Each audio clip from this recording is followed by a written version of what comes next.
Welcome back to Bitcoin Hard Talk, episode 98, part 2. This week in macroeconomics, the bigger episode is about laying the foundation, both from a Bitcoin perspective and macro perspective, to tie into the geopolitical perspective in part 3, where I want you to have the foundation knowledge so that we can follow the money and make some theories on who killed Charlie Kirk. And I'll go through why that's relevant and the different two operations in part 3. In part 2, we're going to be covering everything that happened this week in macroeconomics and what it actually means now we are deep into the fiscal dominant cycle. That may sound like a bunch of jargon, but I want you to understand what that actually means and the implications. I also want you to understand that artificial intelligence and energy are the only ways of combating this inflationary cycle that we're moving to. And so I want you to get how the US proof of weapons network is currently crashing Europe using energy and what the implication of that is. So let's jump right into this week in macro, part 2 of Bitcoin Hard Talk, episode 98. So the first thing, obviously, I need to cover, the most important story, is the very essential node of the proof of weapons network. The Federal Reserve has cut rates by 25 basis points. And so we are now into a cutting cycle during inflation. There is only one way to justify cutting rates during inflation, which is to make up some unemployment data in order to justify it, because the Federal Reserve obviously works for the banks because the banks are the shareholders. And the financial industrial complex has one of the largest lobby groups and pays for the president and Congress and Senate and can bribe the judicial. And so the president works for, at least partly, the financial industrial complex, which is one part. And so if we got a 25 basis point rate cut, then this is just a token gesture, because in an environment where the government is bankrupt and for monetary policy reasons, there is no justification for cutting. There is only one justification, and that is because the Trump administration and the financial industrial complex need to roll over short-term debt, which has got nothing to do with monetary policy. That is fiscal policy. Fiscal means spending by the US Treasury. It means tax, it means spending. That's fiscal policy. Monetary policy means what you do with interest rate and money supply and the various other tools that the Federal Reserve has. So in order to justify a 50-point basis cut or a 25-point basis cut, you need to recognize that this became optics. So if Jerome Powell from the Federal Reserve did a 50 basis point cut, because Trump has been campaigning for a 300 basis point cut, which has never been done in the whole history of the Federal Reserve, it kind of shows that you caved into Trump. But if you don't give the 25-point basic cut, then you're kind of slightly keeping the illusion that you are an independent and don't work for some kind of different agenda, even though we know from any long-term listener of Bitcoin Hard Talk that both the Federal Reserve and the Treasury work for the same financial industrial complex, because that's how it was constructed in the first place. So essentially what happened here? Well, they cut it by 25 basis points rather than 50 basis points. And that was completely predictable. We went through the percentages and what the markets and prediction markets and financial markets were saying, and it became a very highly likelihood that it was going to be 25 basis point cut. So this does nothing to the market, but it kind of shows that directionally rates are going to be cut so that you can move into a cycle of rolling over the debt short term, which has a horrible impact on the long-term debt. The rate that the government needs to pay on the long term is getting worse. Had a little bit of a correction. It got slightly better over the last few weeks, but directionally it's getting worse. And so all you can do is manipulate the short term and keep rolling over your debt every few weeks with shorter and shorter debt, which is an emerging market, distressed market strategy that always happens by emerging markets where on the wrong side of the IMF and they're being attacked and they're in a currency war in order to vassalize them into the US proof of weapons network, which is why now the network is doing it on itself. It is vassalizing America and the collective West further and further and further into this stateless entity where government are completely subordinate to it. And even the Federal Reserve is just one component working for its shareholders. So you'll get a bunch of rhetoric as a result of this. Now Trump can kind of say, whatever happens next, it was Jerome Powell and the Federal Reserve's fault. Blame shift, it wasn't me. At the same time, it can continue to fuel the debt crisis, roll over the debt, and whatever the consequences are, Trump can blame it on Jerome Powell, and you get that MAGA narrative that, you know, kind of pushes the narrative that's needed. At the same time, the people that are cheering on or people that are demonizing, saying, hey, Jerome Powell, when they both work for the same people, they are getting, if they don't own stocks, they're getting poorer and poorer and poorer. If they're not in the top 10%, if they're not in the top 1%, then this policy is getting worse and worse and worse for them. And Trump can continue to pump all of this money into stocks like Oracle that get the TikTok deal that we covered in part one, and other types of deals like Intel, as the US government essentially is getting closer and closer to the assets that they need to pump for the proof of weapons network, as America has shrunk into this regional power and shrinks back, and therefore is doing this vassalization strategy that I've been talking about for months and months and months on Bitcoin Hard Talk. So this is what we call fiscal dominance. Fiscal dominance means that the government spends more and more and more, rolls over more and more of the debt, and monetary policy becomes less and less relevant. And really, it's about pumping assets, exiting those positions while you reset the world order, and the government foots the bill, and the government creates more and more of this crony capitalism types of deals. And that's essentially what Trump was installed, not elected. He was selected by the Proof of Weapons Network in order to have this tariff policy and execute this strategy, which is being a very good boy to the network right now while he pretends that he's in charge. But anyway, they needed the justification because the problem is that inflation isn't at its 2% target. And they're telling everybody that we're trying to get inflation to 2%. Now, with 2% is bad enough because that's cumulative inflation.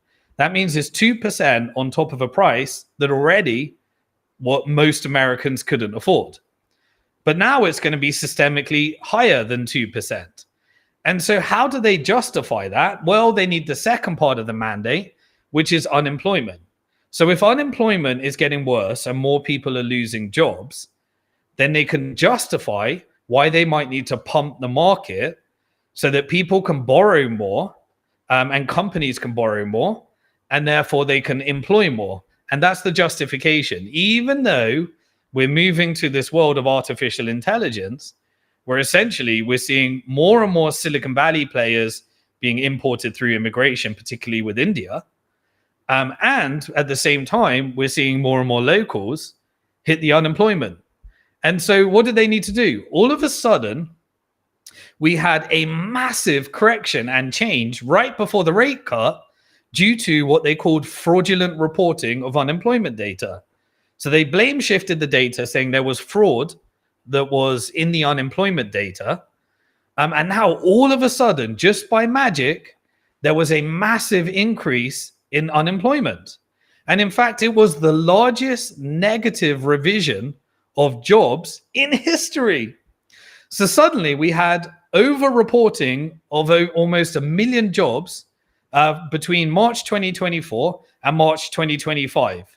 Now, some people could say, well, is that Trump being fraudulent? No, this was during the Biden administration and during the Trump administration.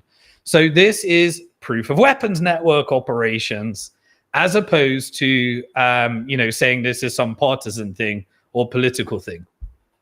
So as if by magic, all of a sudden, the short-term data gives them exactly what they need in order to cut interest rates while inflation is not reaching its 2% target. What was the reaction, or what was the lead up to that? Well, stocks were pumping like crazy and reached new all-time highs. Real estate is pumping like crazy and reached new all-time highs. Bitcoin is close to its all-time high. It's had a little bit of a correction, but gold pumped like crazy and reached its new all-time high. In a normal functioning market, you would expect some kind of negative correlation between stocks, real estate, and gold. But when we're in a market where everything's going up because the dollar's getting weaker, then it's not that these assets are actually going up. It's that the dollar is getting weaker and weaker and weaker. And if you price any of these things in gold, real estate's not going up that much. Stocks aren't going up that much. And in fact, foreign markets are going up more, despite the fact that they are more in distress with the real economy, because fiscal dominance means all we do is we turn the entire economy against those that don't own the assets for the benefit of those that do own the assets. And so Trump is running the economy as hot as possible, which is a decoupling of the real economy to these asset price valuations. And when you have companies that have no reflection in fundamental value, you can no longer take the price and the earnings, and there is no reality. None of the models that people are analyzing these stocks make sense anymore, because we have moved to fiscal dominance, where money is essentially created in order to push the K-shaped economy where the rich get richer and the poor get poorer. The whole thing is about asset price inflation. Nothing else matters. Nothing stops this train. So gold passed $3,700 for the first time in history. Now, what's happening in the real economy? Well, in the real economy, people are feeling this. They're wondering why they're choosing between eating and heating if they don't own stocks. They're wondering why all they can do is service their debt, while their savings in their bank just get worth less and less and less. And that's causing a lot more tension. So in the real world, people are struggling, and they feel gaslit by being told that everything's good. And so we had in France, by Macron, who's a node operator for the proof of weapons network, he got a no confidence vote. And so when you are no longer a useful asset, you get downgraded by Fitch. And so France's credit rating got downgraded. That creates massive pumps in the yields on the French bonds. And you had, new all-time highs and a massive spike in the cost to lend to the French government. What happened in Japan? Well, the Bank of Japan, that is now strategically realigning, where the Bank of Japan was simply a tool for pumping US stocks, it seems to now slowly be refocusing on its region rather than just being a tool. And so the Bank of Japan has decided that it's going to start selling off much of its assets. And it started hiking rates for the first time. Rather than allowing people like hedge funds to borrow at 0%, hedge out the currency risk through derivatives and then buy many different types of stocks, is now moving to real hikes of interest rates, which is resetting the economy. And it's deciding that it's going to start selling off its assets. Now, there is a difference between America and Japan. Japan has like a 230% debt to GDP. America has like 125% debt to GDP. But Japan has massive surplus assets. It has a massive capital surplus, whereas America is always going deeper and deeper into a deficit. So it compensates for that by printing money. And so because it has the world reserve currency, it just pumps the debt-based Ponzi scheme, whereas Japan accumulates assets. But now it's deciding, as it focuses on itself, that it's actually going to be selling off some of its assets. And so we had the Japan prime minister resigning. we had the yield going up in terms of the cost of lending to the US government. The economy is strong, but it's got this massive debt issue, but it's offset by this massive surplus that America doesn't have. And so what are they actually doing? Well, they might be taking, and who is the largest lender to the US government? It's Japan. So Japan is the largest lender and purchaser of US treasuries.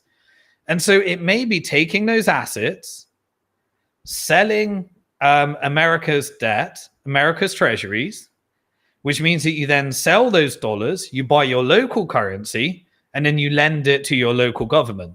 This is the reverse dollar milkshake theory in reversal mode. And so the Japanese bonds, JJB, the yield, could lead, this could be a signal that is leading to the selling of US treasuries in order to buy more Japan bonds. And so therefore, they're moving more towards the real yield rather than the fake yield that really is the reverse Japan carry trade as well.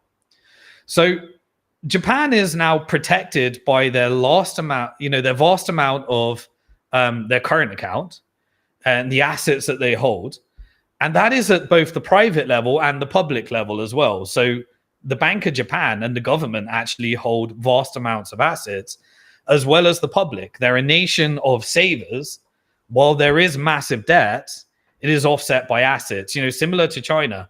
China has a consumption problem when people stop spending because they don't take on debt, but they own 99% of Chinese people own real estate and have savings and have assets.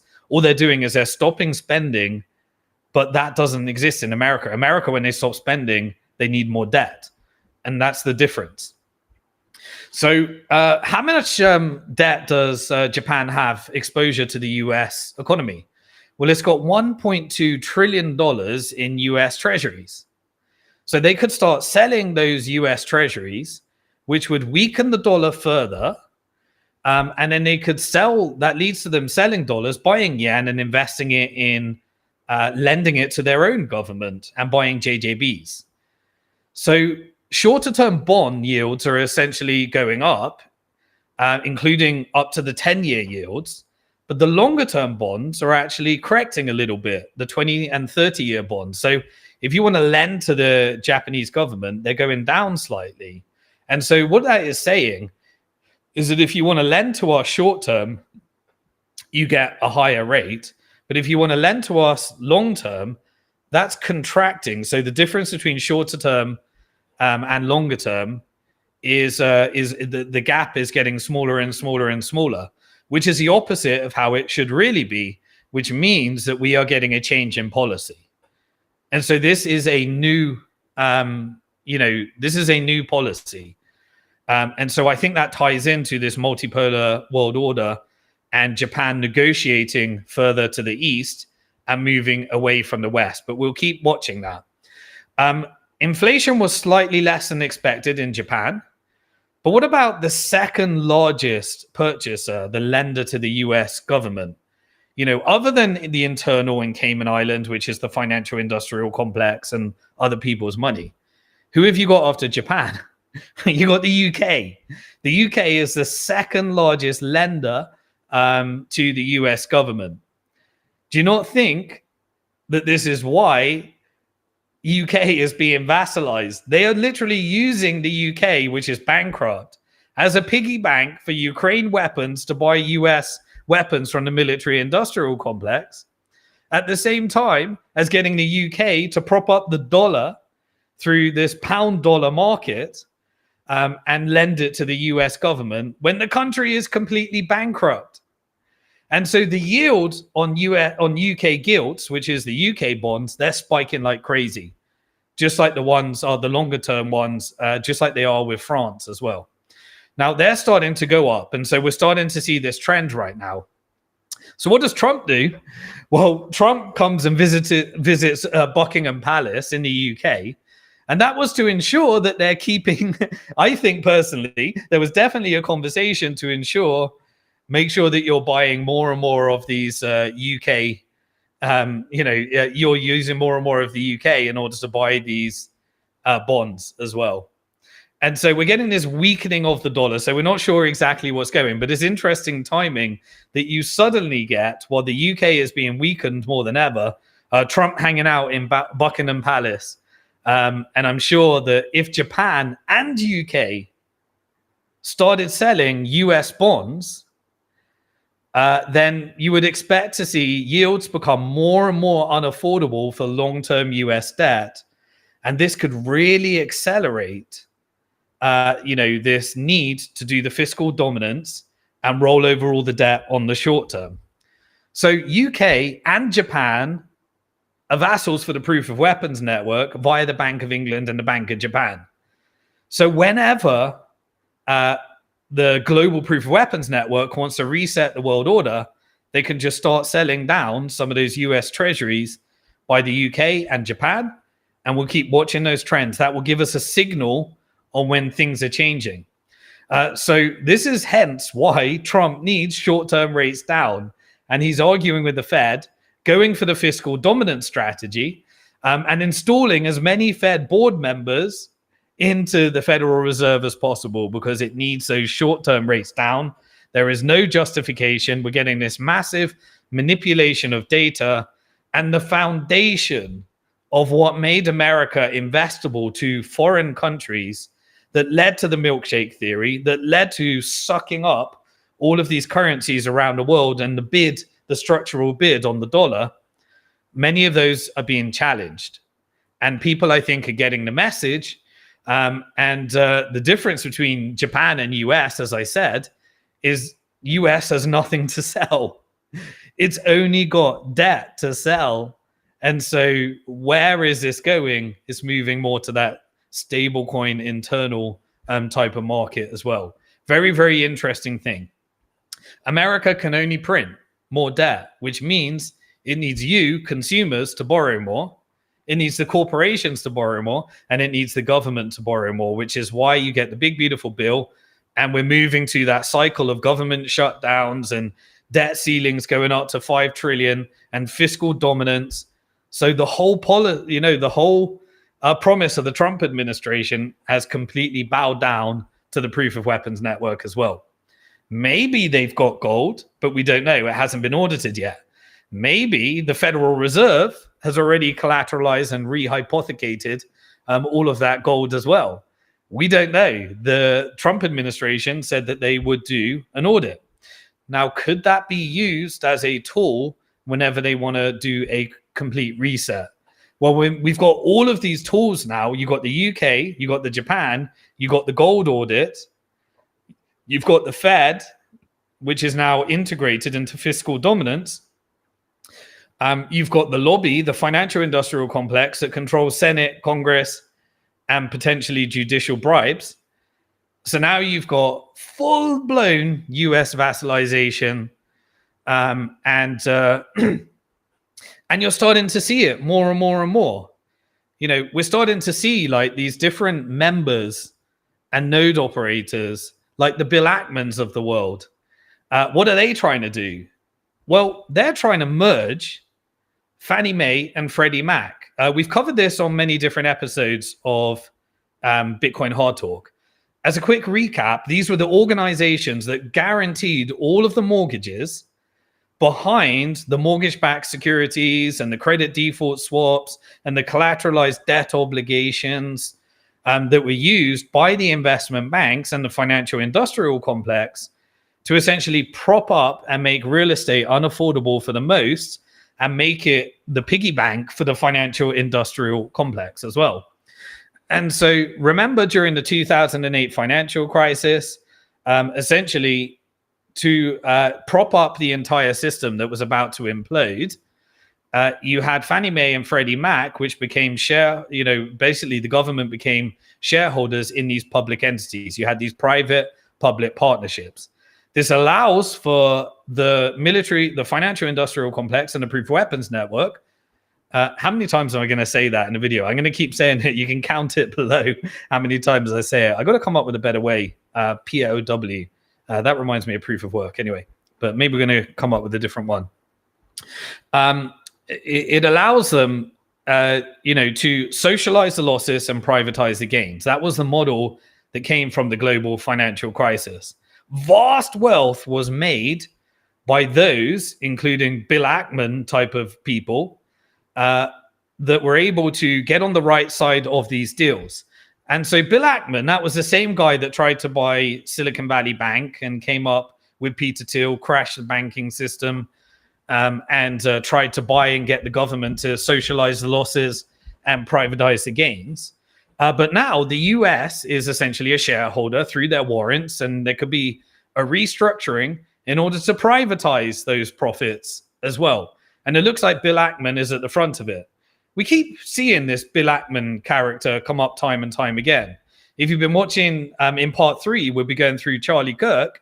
And if you've been watching any of the Candace Owen drama, there has been some drama between Candace Owen and Bill Ackman in relation to his role as an agent for the Israeli government and negotiating a $150 million deal. We'll go through that a little bit more in part 3, allegedly. But here's the important point. Fannie Mae and Freddie Mac are the backbone of the entire US real estate market.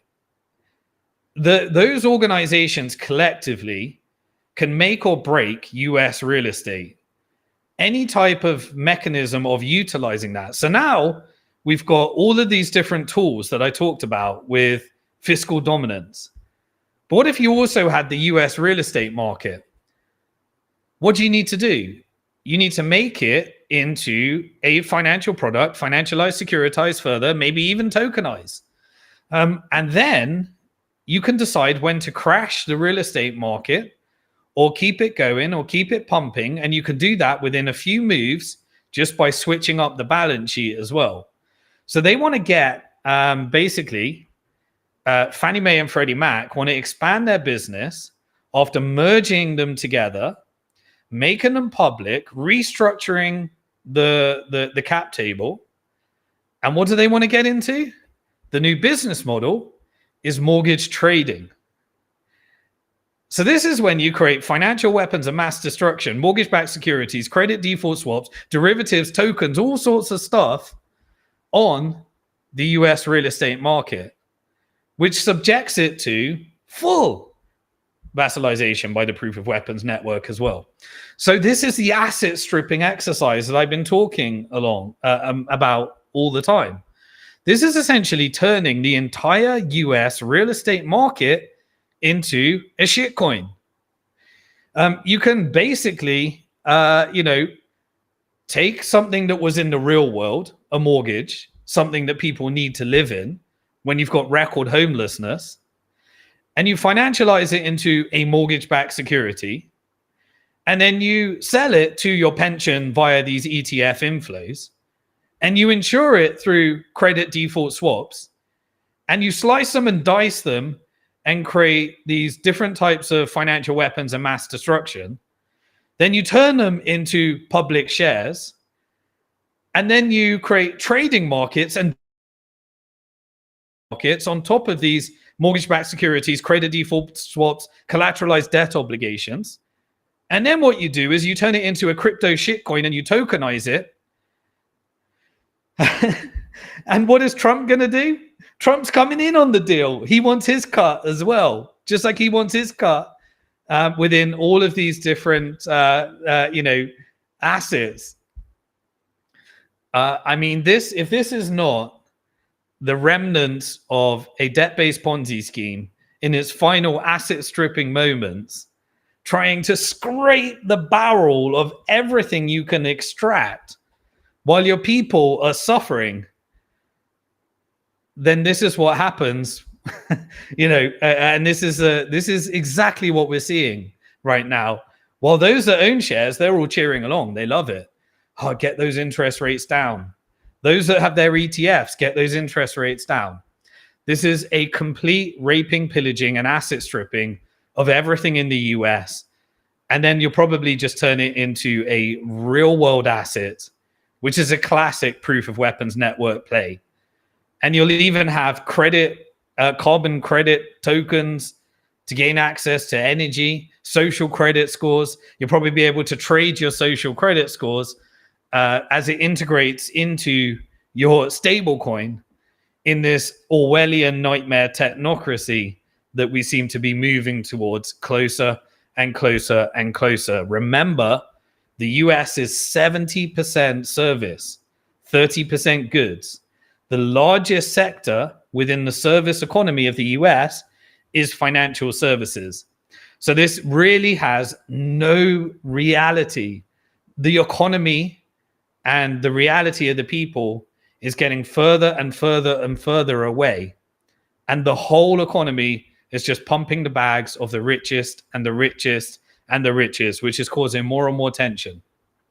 The US is becoming a shitcoin. And that was reflected in the dollar. The dollar DXY went back below $97. So it had the little pump. It was about $102. It's come back down further. And this is priced against other shitcoins like pounds and euros and Canadian dollars and Japanese yen. And so we're getting that correction, which means that we're getting these capital outflows as a result of this tariff policy and shrinking America into this regional power. So what do you need to do in order to turn America into a regional power? Well, we covered it all last week. We talked about the different operations, the exit from the Middle East using Qatar strikes and Israel as a proxy. We talked about the Venezuelan strikes. We talked about the escalations of drones into Poland. Let's take a little bit deeper look into how you combat some of this inflation. Everything within fiscal dominance is about asset price inflation, and that then goes down into consumer price inflation. But what if those commodities start pumping? Then you get the real inflation as well, because they're inputs for all of the production. That then leads to increase in prices. And the only thing I can think of that's left in order to create any type of combating disinflationary force is artificial intelligence. But AI makes the unemployment data worse if it replaces jobs. And then you get the justification that the Federal Reserve used in order to cut rates despite inflation getting worse. So the whole thing is betting upon unemployment to create disinflation through artificial intelligence, which is why the whole world is being reset in this new AI data center world that we're moving to, which is a vital part of the technocracy. So you have these different types of deals that are being negotiated, right? So how do you make sure that you can get the best deal with Europe and UK? Well, you turn it into a war zone. So Ukraine started to attack some of the Russian gas and Russian oil refineries. I think that could be a proof of weapons network play, not to win the war, not to try and escalate peace, but to make sure that the US has further pressure under the proof of weapons network, with Europe becoming more and more vassal into that US side as well. So if the US pressures higher oil prices, which is the result of such an attack, so we had a real correction in oil, which would help some of this deflationary pressure. And immediately the POW attacks these oil fields, which leads to a bit of a more of a correction in the oil price, which leads to higher oil prices, which reverses the impact that they need. So this creates more and more, of a reversal of any disinflationary force.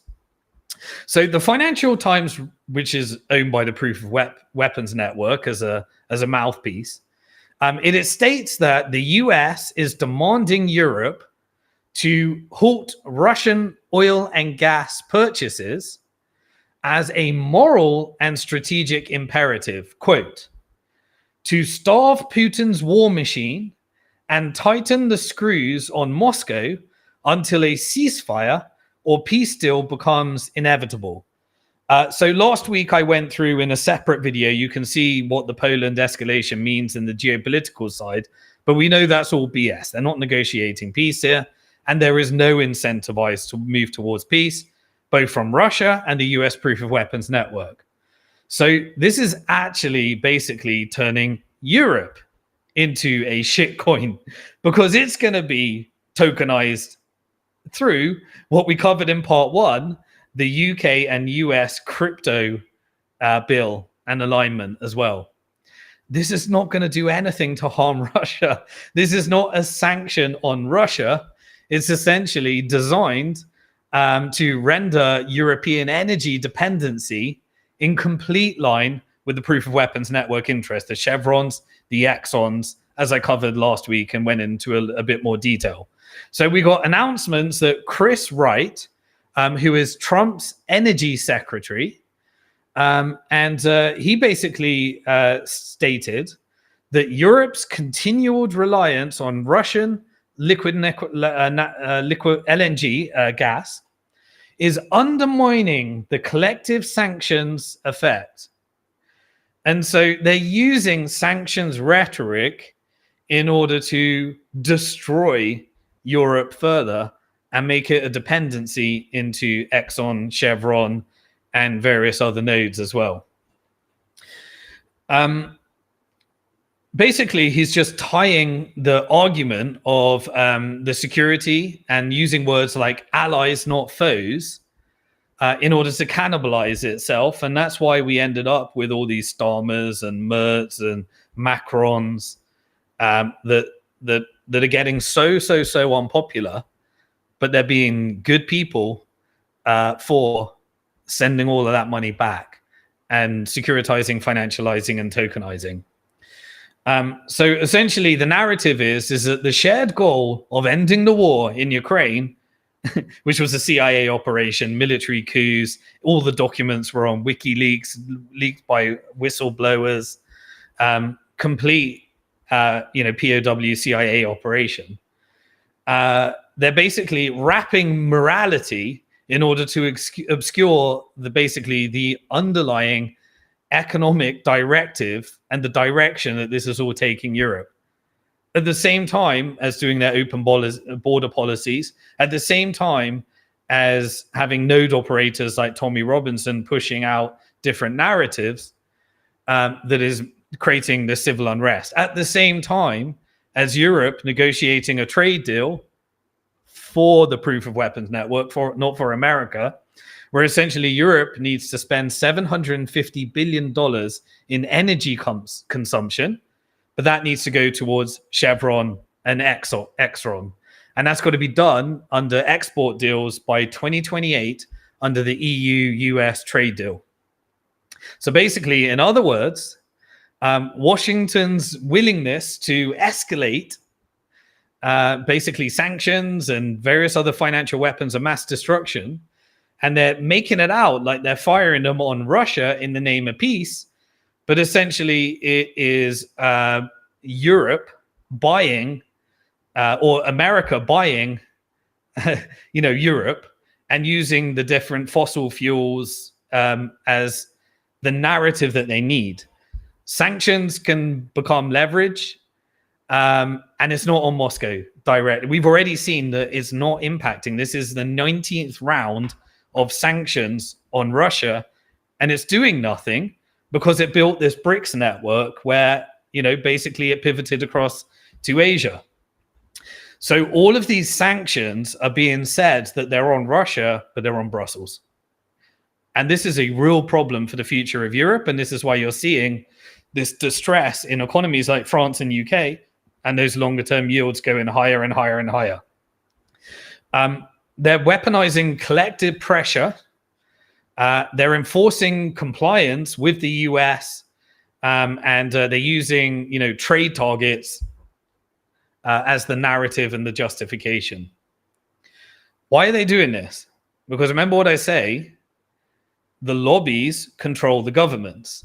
So there is a massive liquefied natural gas, LNG lobby. It is enormous, and it has massive influence over Washington. And so Trump is doing everything that he needs to do for his financial backers. So the financial industrial complex is loving it. Tokenize, financialize, securitize, collateralize debt obligations, all the things you need to do. Trump is delivering all these Fannie Mae, Freddie Mac real estate deals. And at the same time, the military industrial complex is cashing in. they're cashing in on all of the tensions that happen. They get to sell more and more weapons. They get to negotiate with NATO, pushing that euro-dollar market. And so all they need in order to execute this is the narrative that Trump is pushing out to everybody, and all the BS that Starmer's pushing out to everybody, and all the fear porn and fear mongering BS that is being pushed out to everybody right now, because people just can't see through the woodwork. So, Azad, what I'd like to do is I'd like to push out some classic propaganda that is sponsored by the Proof of Weapons Network, by its government representative, because now we're not even pretending anymore.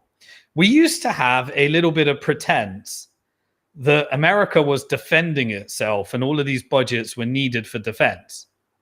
But now the Department of Defense is called the Department of War. And in order to make that announcement, a new rebranded video needs to go out there in order to make America feel like they're making America great again, while they're being shrunk into the Proof of Weapons Network. So, Azad, let's play the little clip and the advert of the War Machine. You know, we won World War I, and we won World War II, not with the Department of Defense, but with a War Department. We're focusing our military on its core mission, crushing America's adversaries.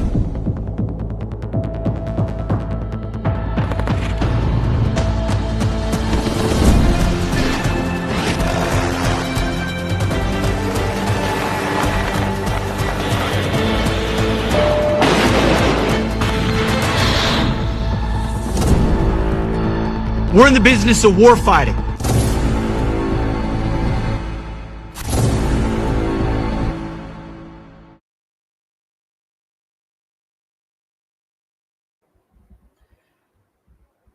So welcome to the Proof of Weapons Network sponsored video release of the military industrial complex and the financial industrial complex in full force.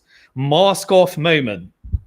What you are witnessing across the UK, what you are witnessing across US right now, what you are witnessing across Europe is what happens when the Proof of Weapons Network takes full control and uses the very same tools that they used on the global south, on the Middle East, on Asia, decade after decade after decade, and say, we can't do that anymore because there are competing powers. So we need to retreat, and the revenue needs to continue and flow. And fiscal dominance, backed by the war machine, is the strategy. And so it's cannibalizing upon itself. And that is what that advert is there. It's to make you think that, and be more honest, that now in this world, we can move to the Department of War and be more honest rather than calling it the Department of Defense. So, have you noticed how all of a sudden we don't have narratives around renewable energy and climate change? Seem to have disappeared. Why? Because that was utilized in order to get Europe to switch off its renewable energy, while China was the only one that could actually invest in it, which destroyed the manufacturing base of Germany, while they stopped taking on their nuclear energy power plants.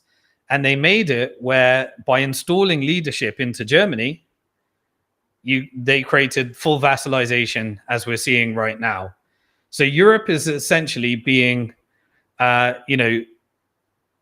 replacing the, Russian hydrocarbons and switching it all to US hydrocarbons, which are significantly more expensive and means that you have to put your full risk into America. And when America is your neighbor and they're changing the Department of Defense to the Department of War, you better be careful. The real sanctions are inverted. The US claims that it is putting sanctions on Russia, but it's actually being putting sanctions on Europe. They are sanctioning Okay, I think I'm back. So essentially, all of these different energies are being scaled back because the narrative has changed. And the end result, more tokenization, more financialization, more securitization, more bailout, more printing. And basically, Russia has already hedged across to BRICS and already started doing its Asia partnerships, and the sanctions are not working. So the strategy to pump the war machine, to pump the proof of weapons network, is to move more into the war economy. Now, I definitely believe we've avoided World War III, but I also believe that America is going to be cannibalizing upon its neighbors. So Europe is completely structurally weakened right now. I can't see the reversal of this. It's completely deindustrialized. It's got a service-based economy. And all of those services are being utilized over to propping up the US service debt-based Ponzi scheme. Now, right now, everyone's complaining about the highest energy prices in England. So we're getting soaring energy prices and people are choosing between eating and heating again. We're getting diminished independence. And, what appears to be solidarity while Keir Starmer is sat around with, King Charles and Trump. And it looks like everyone's aligning against Moscow. Moscow's laughing. Europe is completely locked into US dependency, and US don't treat you so well when it needs to roll over a debt-based Ponzi scheme. Okay. Trump's entire energy policy is essentially from Europe over to the proof of weapons network. So why do you think he had that whole narrative around Greenland? Because Greenland has rare earth minerals.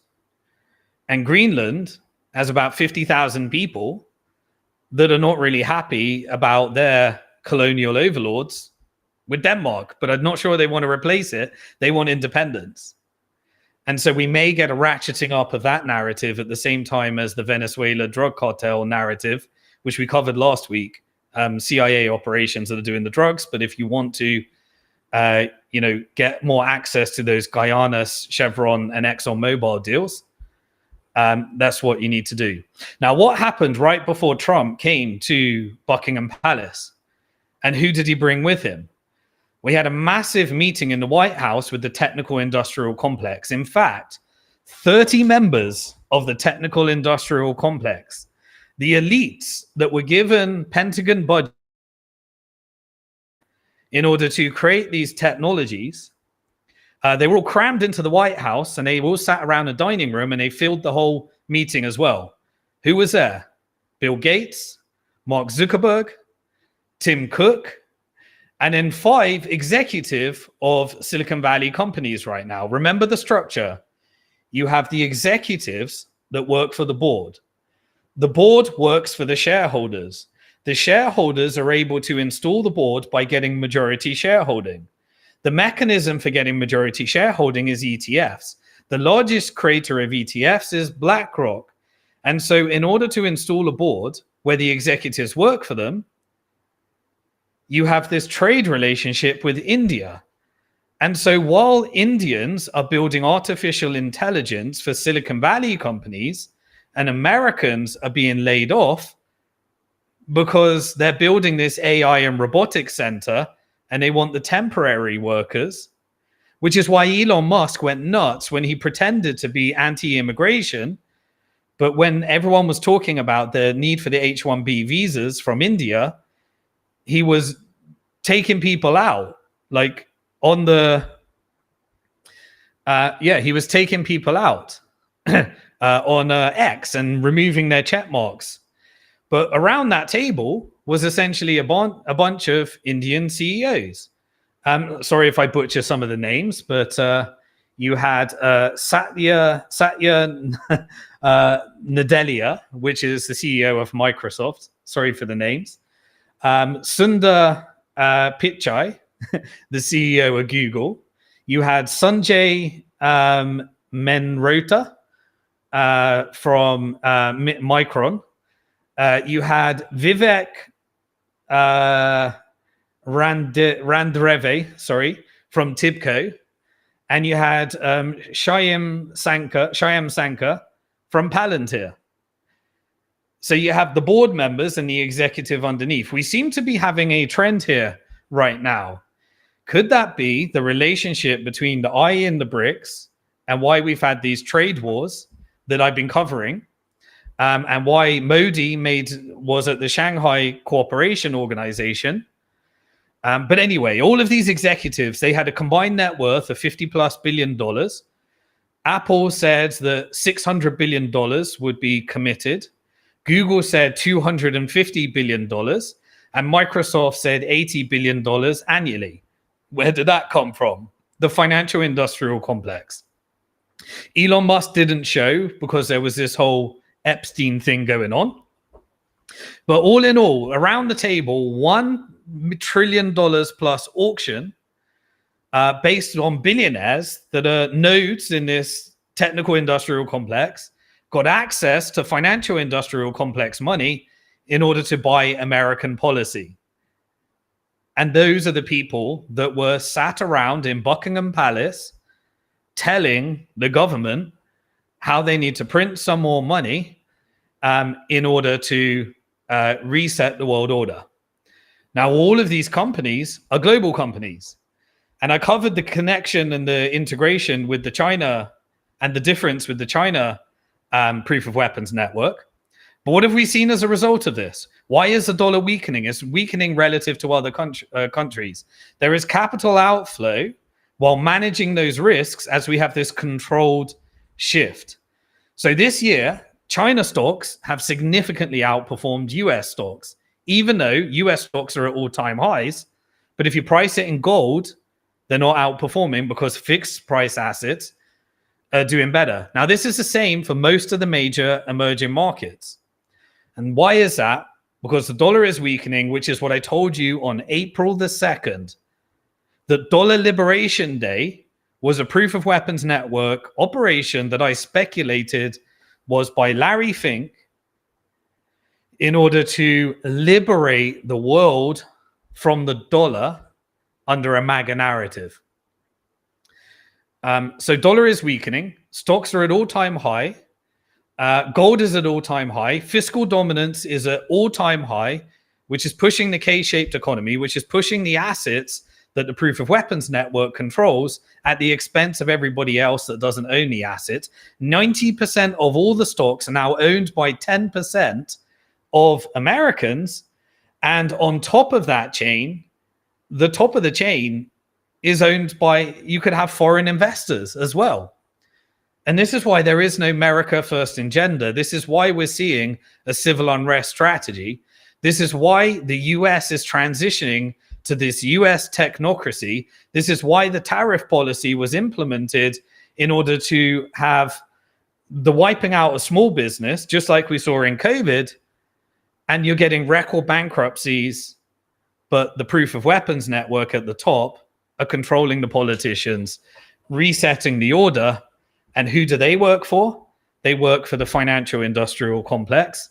And they're even getting the administration to repossession deals so that they can control the narrative in order to justify the war, the Department of War, and all the money that they get to print to manufacture these wars.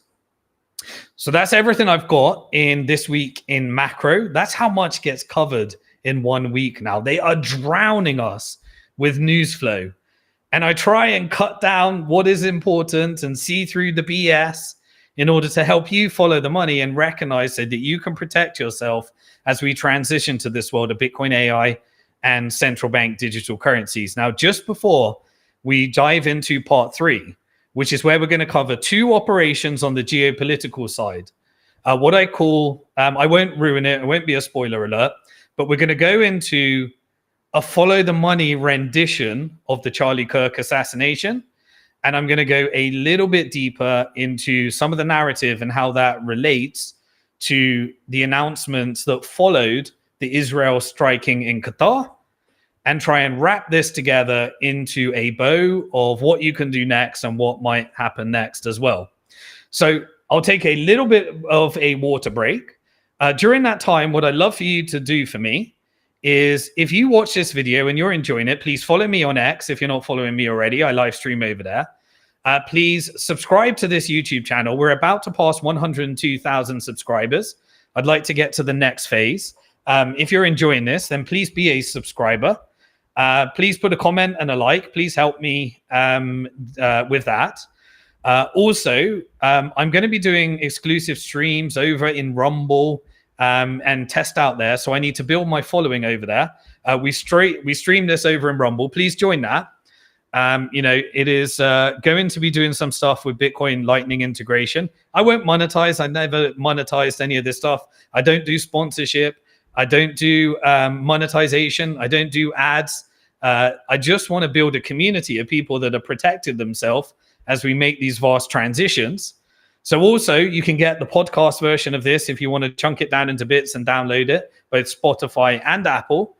And also, head over to simondixon.com, get yourself a free login to the Bitcoin Hard Talk membership portal, where I give you guides to self-custody, how to exit the system, and everything is free over there as well. And in exchange, I can email you and update you as these new updates come through, so that you can stay on top of the trend as we transition to this world of Bitcoin, AI, and central bank digital currency. So that's everything for part 2 this week in Macro, Bitcoin Hard Talk, episode 98, where we covered the fiscal dominance, the artificial intelligence, and how Europe is being sacrificed through energy and false narrative.